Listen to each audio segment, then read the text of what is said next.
Okay, so G-Eazy just dropped a brand new EP mixtape. It's only 3 tracks, so of course, G-Eazy, he's part of the trinity of people who I would describe as the most non-essential rappers in the rap game. It's G-Eazy, it's Big Sean, and I would put Rich the Kid on there. I was really digging Rich the Kid until he came out with his fucking samey flow album, and really didn't really care for it. But it was still better than Famous Dex album, by the way. But of course, we're talking about G-Eazy. Now, some people would describe G-Eazy as the white version of Big Sean, or maybe they would describe Big Sean as the black version of G-Eazy. Interchangeable. But I checked out his album Beauty and the Damned, and it had more damn than beauty because yeah, it was like 20 tracks, and I can't really remember it like that. All I remember from the album is that it had this really, really big thing about devils and gods and shit like that. And, that's it, to tell you the truth. And that was like an early part of my channel, But he came out with Volt, which I guess is his white rapper version of the heist. You know how Macklemore, he had the heist and he has the Volt. So will Will it will it have any comparable way to the heist as in quality of singles and otherwise very great energy and have chart success? No. But this is just a thing that of course G-Eazy was, just put out, just to actually have like something just to put his name out. And it seems that G-Eazy, he was actually arrested for having cocaine. I mean, he did reference actually having white on him on the song Power. But yeah, I personally did not know that from this article.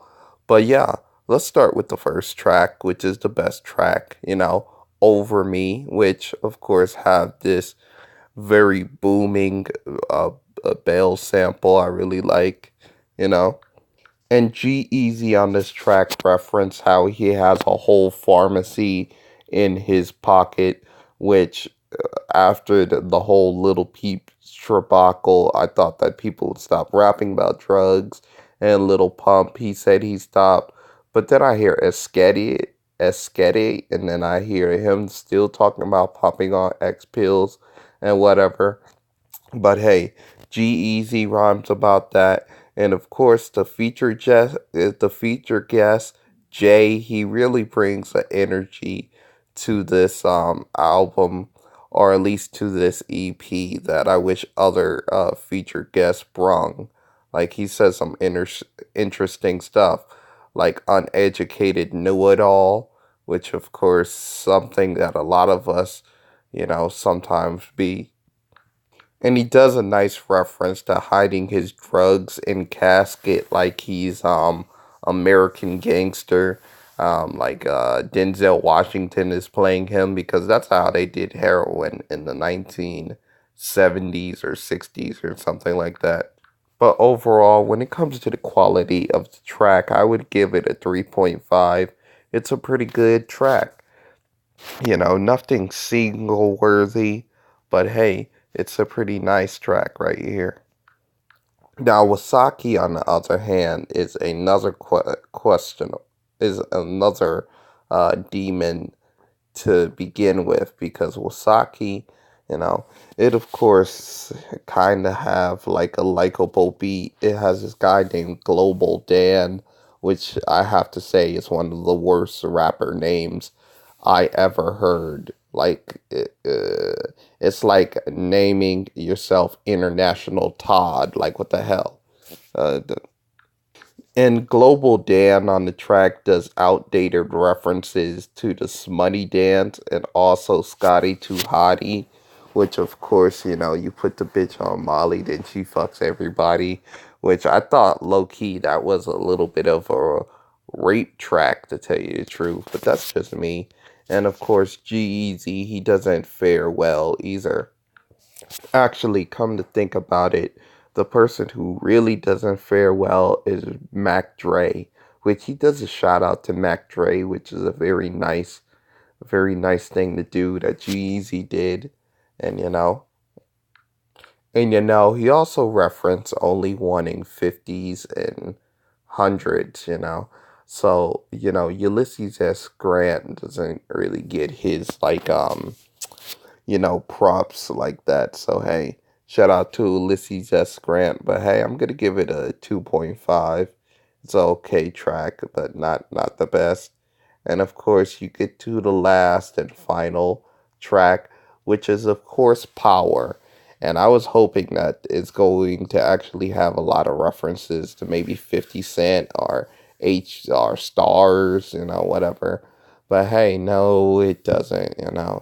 It's just a track about how you get high off the power, which didn't Kanye West do like the same concept like a few years ago with better production, I should say. But of course, on this track, G-Eazy says that he pulls up like a Dark Vader. I mean, no, the Dark Knight, to tell you the truth. And P-Lo, he just sounds too eager to be on this damn track. It's not like it's going to blow up or something like that. I don't think it's going to be like a huge single and stuff like that.